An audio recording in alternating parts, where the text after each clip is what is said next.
یو مغرور ځوان چې قیمتي جامې به یې اغوستې وي په ښار کې به ډېر په کبر او غرور روان و. داسې غرور به یې کوه چې د ښار عام خلک یې په انسانانو نه شمارل. یوه ورځ دا مغرور ځوان روان و چې پر یوې ښځې یې نظر پرېوت. کلیواله ښځه د سړک پر غاړه ناسته وه. د غوړیو ټیم یې مخې ته پروت و او په یوه پیمانه غوړي پلوري. مغرور ځوان ور وګرځېد او په ډېر مغرورانه انداز یې ورته وویل: میرمنې، په دې ټیم کې څه دي؟ ښځې ورته وویل: وروره، دا غوړي دي، پلورم یې. ځوان ورته وویل: ښه نو ته ماته لږ راکړه چې خوند یې وګورم. ښځې د ټیم خوله خلاصه کړه او په جام کې یې غوړي ورته وایستل.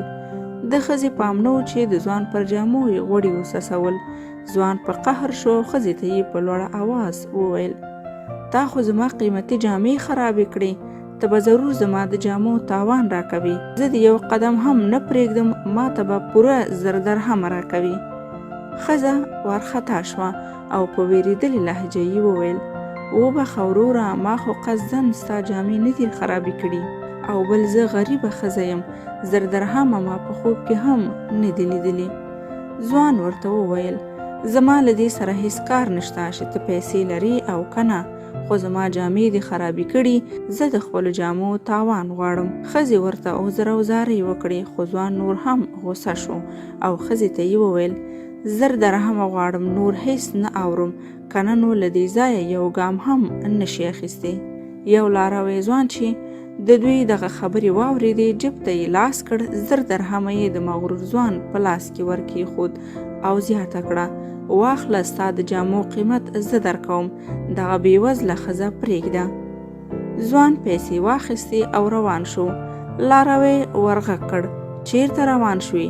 ځوان وویل: ما ته د خپلو جامو قیمت میلاو شو، نور ځم خپل کار پسې.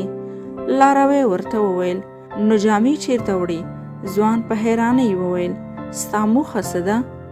لاروی ورته وویل: تا ته ما د دغو جامو قیمت درکړې ده، اوس ته نشي کولی چې زما په جامو کې ولاړ شي.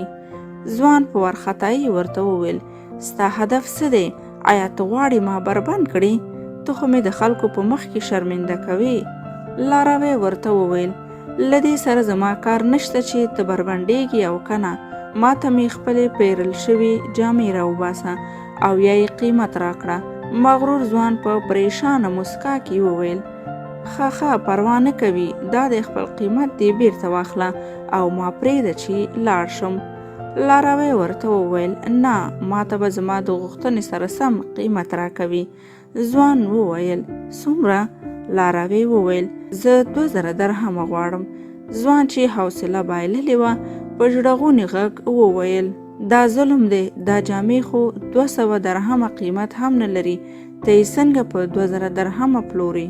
لاروی ورته په غوسه وویل: هغه زما کار دی چې په څو یې درکوم، اوس ما ته 2000 درهمه راکړه او یا جامې راوباسه، نور دې یو قدم هم مخته نه پرېږدم.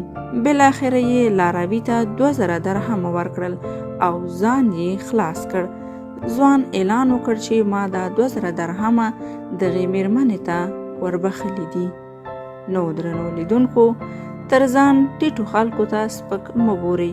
خدای ته ستا سپکول هم اسانه دي، لوی کول یوازې الله جل جلاله سره ښایي. که د ځان لپاره انصاف غواړئ نو ناانصافي مه کوئ.